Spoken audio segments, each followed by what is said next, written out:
Alors on continue notre petit tour dans le festival de Rennes en Jeu et on est avec l'équipe de Bombis. Ils vont nous présenter leur prochaine sortie qui sort le 1er mars. C'est Pixies.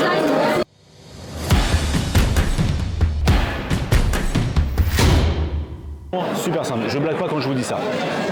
Le jeu, c'est un jeu où vous allez marquer un max de points à chaque manche. Vous allez jouer 3 manches. Le total des 3 manches vous donne votre score final. Celui qui a le plus de points gagne la partie. À votre tour de jeu, c'est extrêmement simple. Vous allez prendre une carte, c'est tout. Prendre une carte. Imaginons que tu es première joueuse. Tu dévoiles 3 cartes. Autant de cartes qu'il y a de joueurs. Vous êtes 3, vous jouez à 3, tu prends celle que tu veux. Imaginons que tu prends ton 6. Le 6, tu vas le placer devant toi, dans ta grille, de manière à ce qu'elle soit comme ça. 1, 2, 3, 4, 5, 6, 7, 8, 9. Donc ton 6, il a son emplacement. Voilà. Tu vas faire la même chose, tu vas choisir ta carte, c'est laquelle tu veux, le 4, et il te reste le 1. C'est pas cool, ils t'ont rien laissé de sympa. Ouais. Avantage, tu deviens premier joueur à la manche suivante. Ah, ça c'est bien. Ah bah oui, t'as pas d'avantage.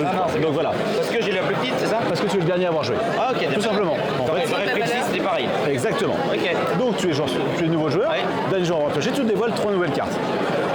Et tu es le premier joueur à choisir. Tu choisis celle que tu veux. Je vais prendre le 7, moi. Ok. Donc là, vous avez vu un truc. Vous avez vu que quand on prend une carte, on la place dans sa grille. C'est tout ce qu'on a à faire. Mais il y a 3 cas de figure. Premier cas de figure, l'emplacement est vide. Tu n'avais rien sous ton 7. Tu le poses en 7. Deuxième cas de figure, là tu dois prendre un 6. Tu as déjà un 6. Et ben tu vas prendre celui qui t'intéresse. On va dire que je ne sais pas lequel tu veux. Le rouge, et ben tu vas pouvoir choisir de garder le rouge dessus ou le vert dessus. Libre à toi maintenant de choisir. Tu avais déjà une carte, tu prends celle que tu veux par-dessus. Et la carte maintenant, elle est doublée. On va dire qu'elle est validée. Ça aura de l'importance sur le comptage des points, vous allez comprendre juste après. La dernière qui te reste, c'est donc un 6, t'as pas le choix. Ah bah voilà, tu vois, comprends pourquoi elle a pris la rouge, parce que c'est un jeu où on va embêter les autres. Si on peut faire des choses qui sont bonnes pour nous et contre les autres, on en profite. Voilà, vous avez le petit truc de jeu. T'es le dernier joueur à avoir joué, donc maintenant, voilà. T'en mets 3. Là, si je mets une jaune, ça me fait quelque chose ou pas? Alors, en fait, ce qui va se passer, c'est que tu vas compléter ton plateau de la même manière. Donc vas-y, refais un tour.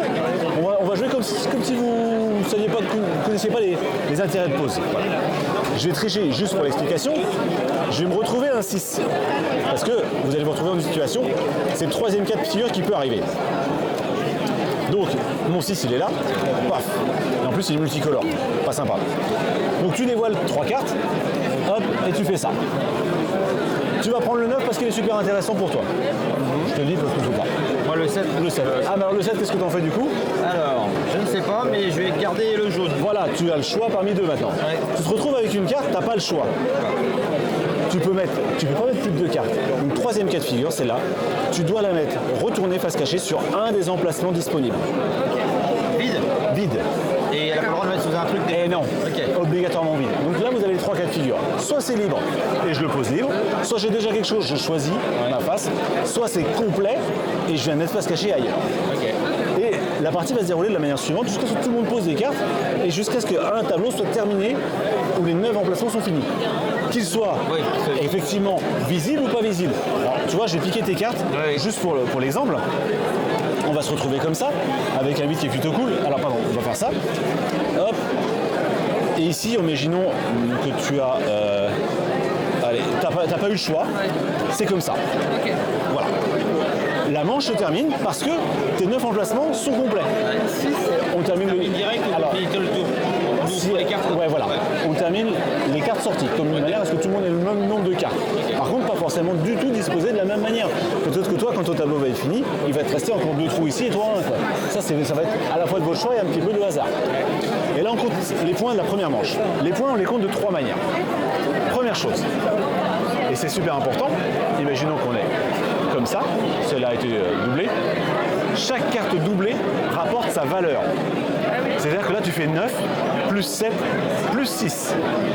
Les autres rapportent rien sur ce comptage-là.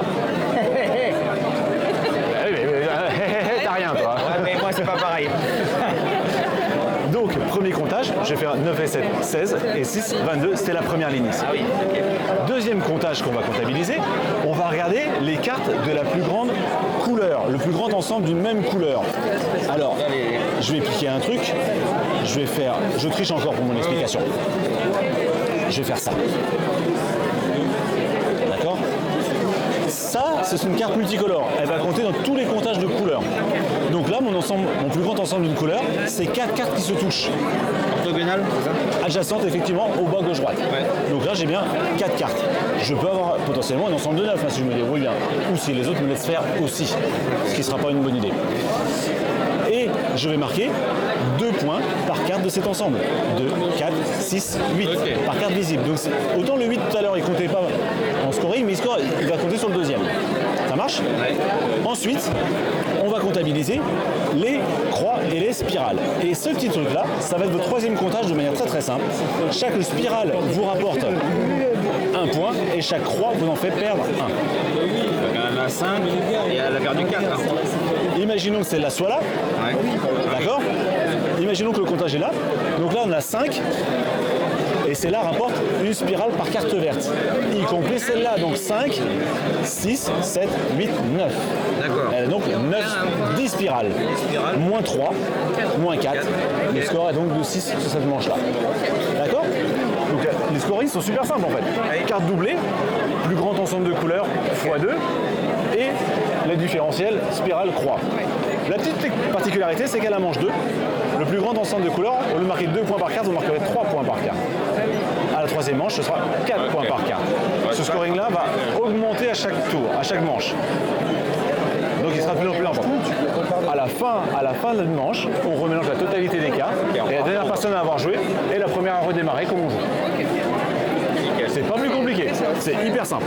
J'ai une question. Là, la carte qu'elle avait mise, c'était pas la bonne valeur, mais ça veut dire que si elle chope un 2, elle est obligée de le mettre en. Exactement. Une carte qui est posée face cachée ne pourra jamais être retournée parce que elle a été posée là, non pas. Non, elle a l'intérêt en fait de te faire déjà des points potentiellement prédoublés. Parce que si c'est un 8, elle est prédoublée comme tu dis. Exactement. Donc dans l'idéal, tu as souvent envie de les poser sur des grosses valeurs parce que tu dis ouais. Mais peut-être que ton 9 quand il va arriver, ben, il aura plein de croix dessus. Écoute, il va hésiter. Je le mets dans un sens ou non. Voilà. Si tu as le choix, oui, mais si tu n'as pas le choix, voilà. Donc on mélange tout. Et ceci, même si la carte retournée, si par hasard était un 9, on pourrait pas. Non, tu ne pourrais pas. Non. Tu ne peux retourner que quand on a déjà une visible. Auquel cas, tu as le choix visible. Mais si elle est cachée la première, tu ne peux pas toucher. C'est stylé. Voilà.